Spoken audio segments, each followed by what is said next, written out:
کراچی میں مولانا راشد محمود سومرو اور ان کے اتحادیوں کے احتجاج کے دوران JUI فے کے رہنما حافظ سعید تالپور، عبد المالک تالپور، مسعود احمد بھٹو و دیگر جمعیت علماء اسلام فے کے رہنماؤں نے پولیس کی جانب سے خواتین کارکنوں کی تذلیل کے خلاف ٹنڈو جام پریس کلب پر احتجاجی مظاہرہ کیا اور دھرنا دیا اور کہا کہ کراچی میں پرامن احتجاج کرتے ہوئے کارکنوں اور رہنماؤں پر ریاستی تشدد نے ہمیں آمریت کی یاد دلا دی ہے۔ احتجاج ہمارا جمہوری حق ہے اور کارکنان پر، رہنماؤں پر تشدد، ظلم و بربریت جس کا خاتمہ کیا جائے گا،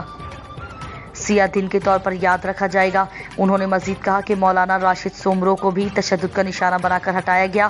جعلی مینڈیٹ چرانے کے بعد اب پیپلز پارٹی کی حکومت جعلی جمہوریت بنا رہی ہے، جس پر ہم یقین نہیں رکھتے